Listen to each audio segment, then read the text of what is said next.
guys, welcome to my channel.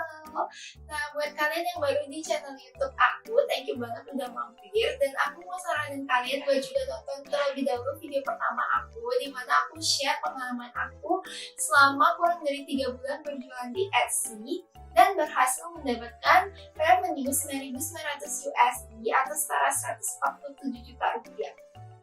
Jadi, semua tips dan trik dan strategi yang akan aku ajarin ke kalian itu semua strategi yang benar-benar aku lakukan.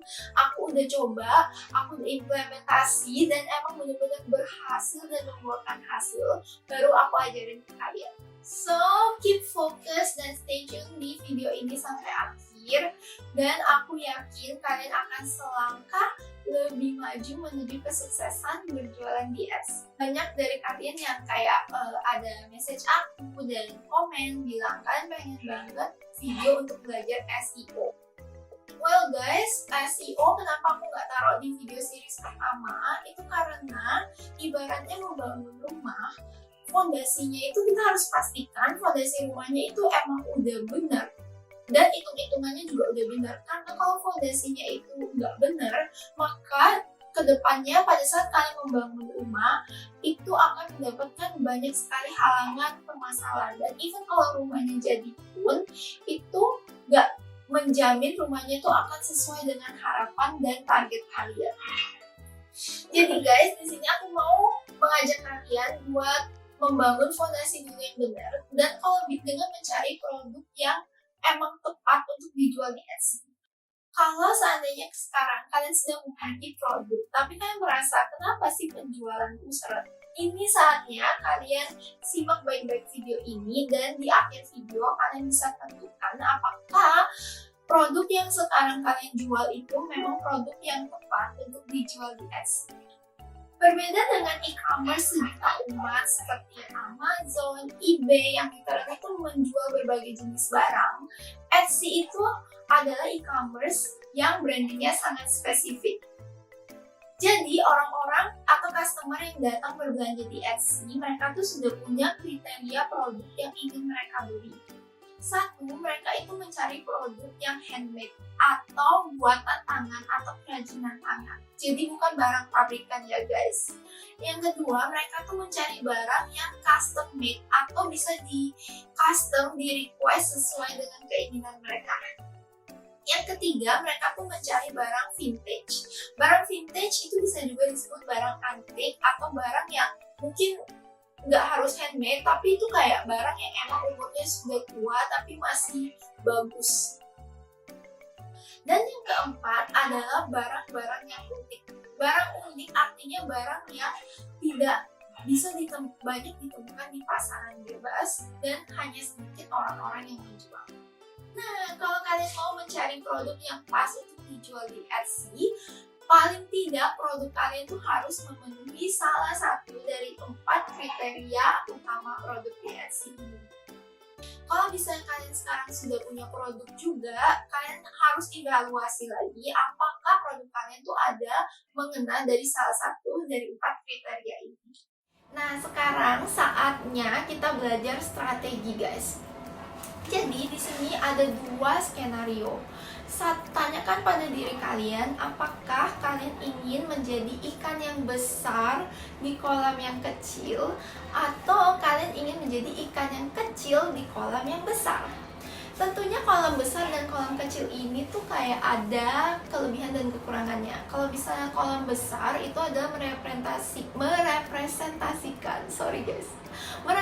merepresentasikan produk dengan demand yang besar. Tapi di dalam kolam yang besar itu juga ada banyak ikan-ikan, which is seller-seller yang emang udah bermain di kolam yang besar itu. Sedangkan kolam kecil di analogi ini merepresentasikan barang yang memiliki demand, tapi memang nggak sebesar barang yang kolam besar itu. Cuman di situ juga saingannya atau ikan-ikan yang bermain di kolam itu tuh juga jumlahnya sedikit, dimana kita memiliki chances yang lebih besar untuk bisa menjadi ikan yang besar di kolam yang kecil ini. Nah, memang nggak ada yang benar, nggak ada yang salah. Either kalian memilih untuk opsi yang pertama atau opsi yang kedua.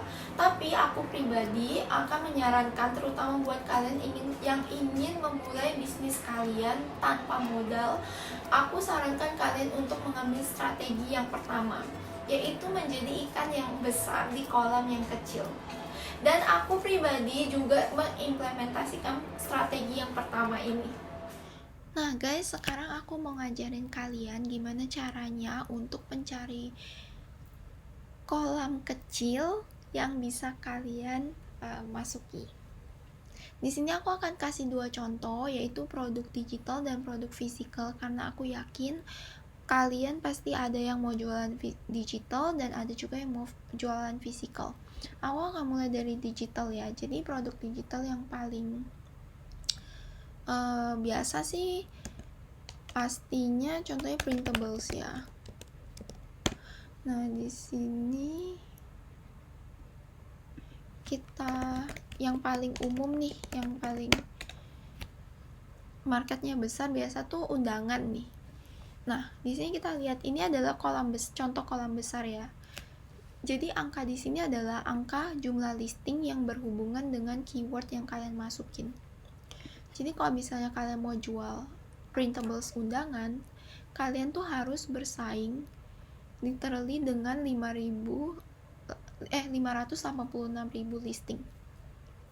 Dan beberapa dari mereka tuh juga pakai ads.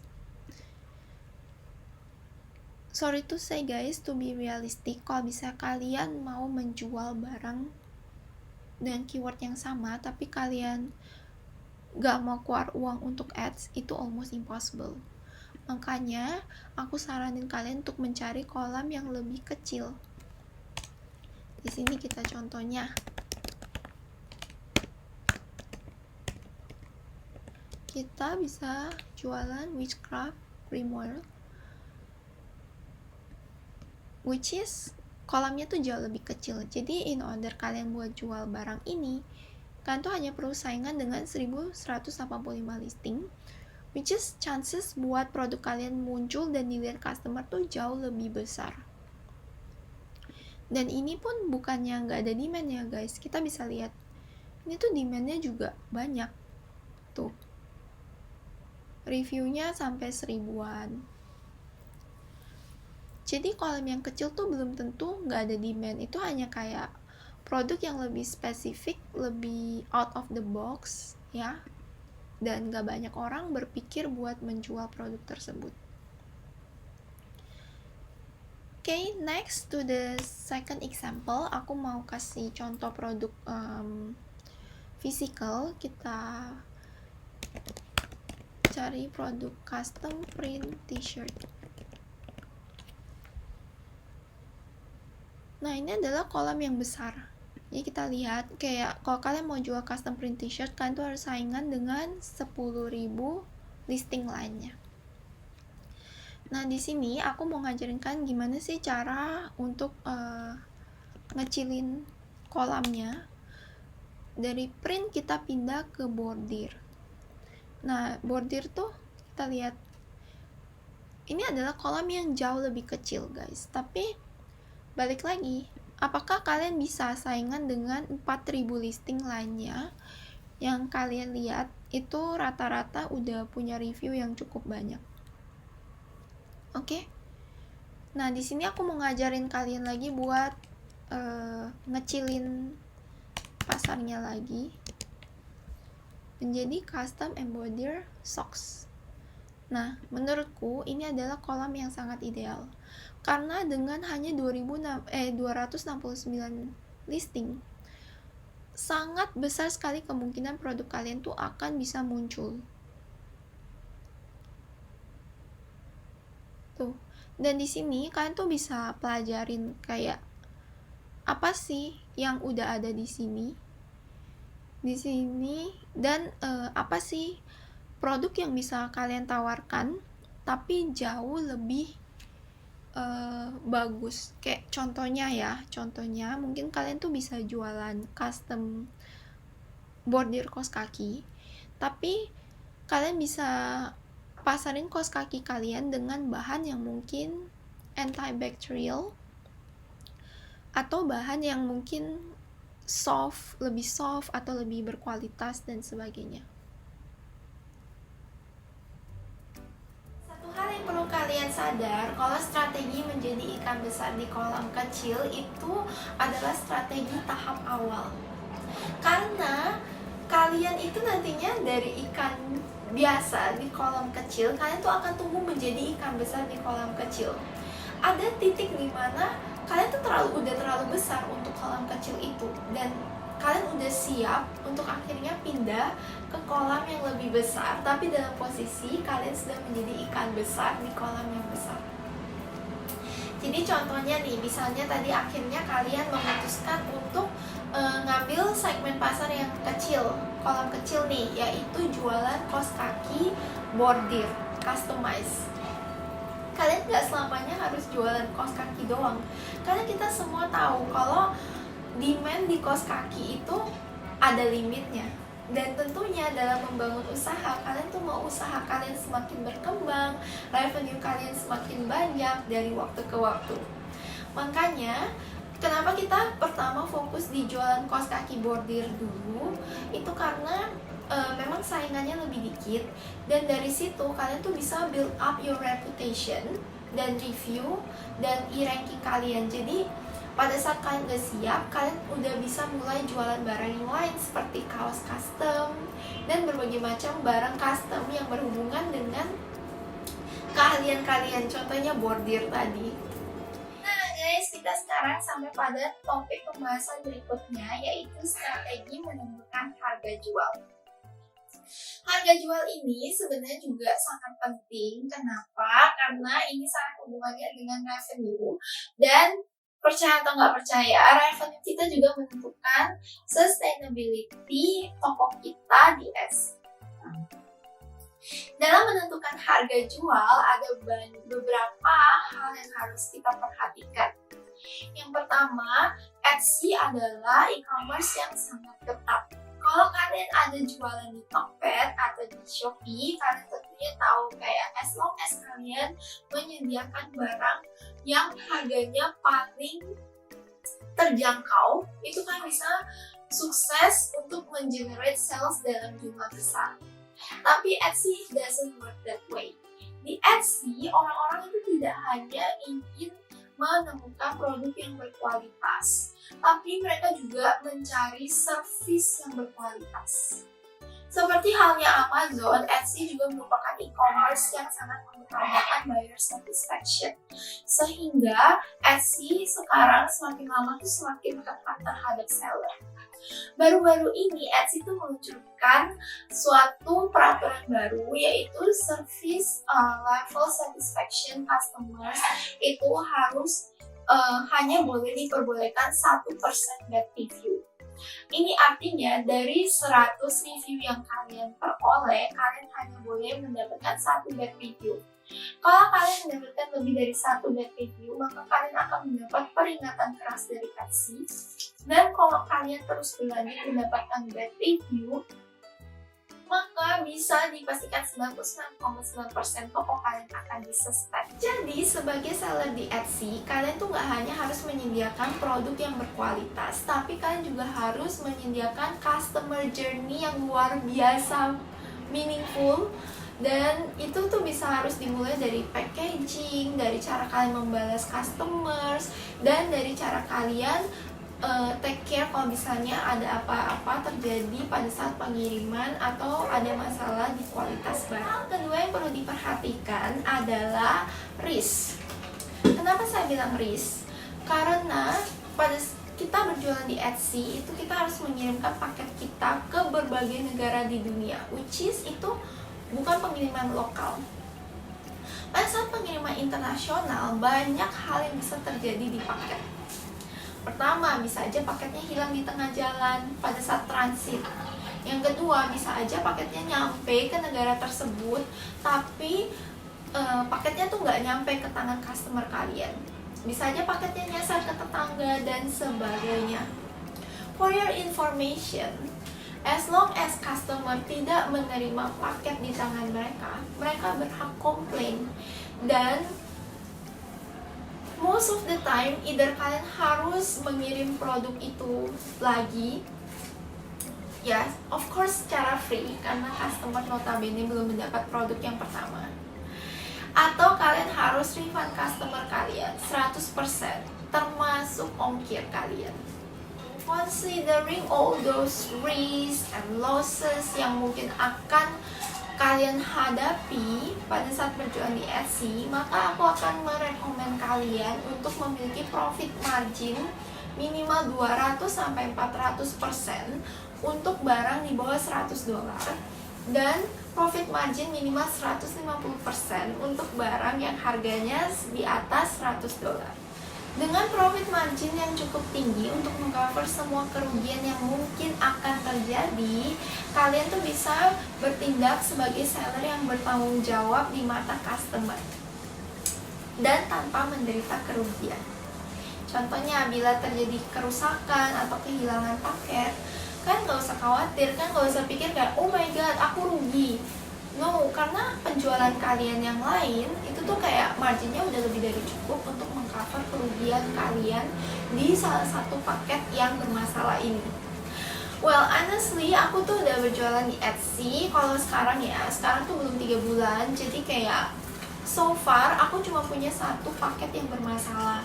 Dan paket yang bermasalah ini akhirnya di return back kan, karena dari pengalaman aku, kalau bisa kita ngirim paket ke luar negeri, especially US, kalau misalnya barang tersebut diantar sebanyak 3 kali ke rumah customer dan itu gagal, maka barang itu tuh akan dipulangkan kembali ke negara kita. Dan of course kita nggak bakal mendapatkan refund or anything di ongkos kirim kita. Maka dari itu guys, sangat penting buat memiliki profit margin yang cukup tinggi untuk bisa mengcover kerugian-kerugian tak terduga seperti ini. Selain itu, dengan profit margin yang cukup tinggi, kita juga bisa meningkatkan service level kita ke customer. Kalau aku pribadi, aku selalu melaksanakan trik free gift. Jadi kalau customerku belanja dalam nominal tertentu, aku akan kasih mereka free gift yang secara surprise. Jadi kayak aku nggak kasih tau mereka, aku nggak pasang di listing aku kayak oh kalian harus misalnya pembelian di atas berapa dolar kalian akan mendapatkan free gift. Aku biasa nggak pasang itu. Jadi kayak aku bakal ngelakuin secara surprise. Jadi kayak pas mereka buka paket, mereka baru kayak sadar kalau mereka tuh mendapatkan free gift dari seller. Dan dari pengalamanku, customer yang menerima free gift, mereka tuh akan cenderung untuk mau memberikan review dan rating yang bagus di Etsy kita. Nah guys, hari ini aku mau nunjukin screenshot penjualan Etsy aku.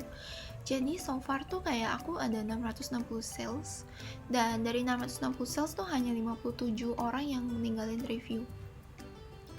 Which is kalian tahu kan, susah banget buat encourage mereka ngasih review.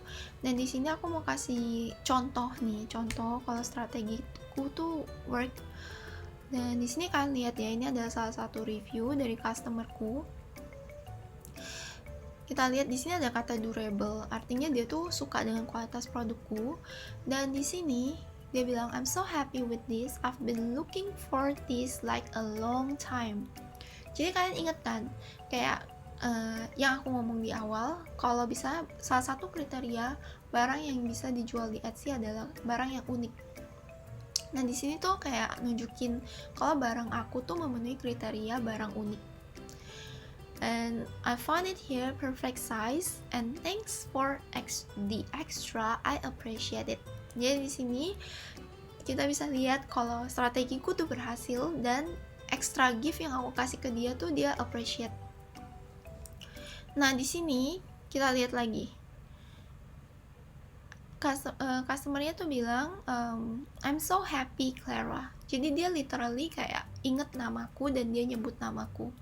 Jadi di sini aku bisa nunjukin ke kalian kalau relationship dan communicationku dengan customerku kayak emang bener-bener bagus, dan dia tuh kayak istilahnya tuh kayak sampai inget namaku gitu. Dan dia nyebutin di reviewnya. And next kita lihat satu lagi ya guys, review. Jadi dia bilang stuff is great. berarti ini quality check. Terus dia bilang she even sent a little gift.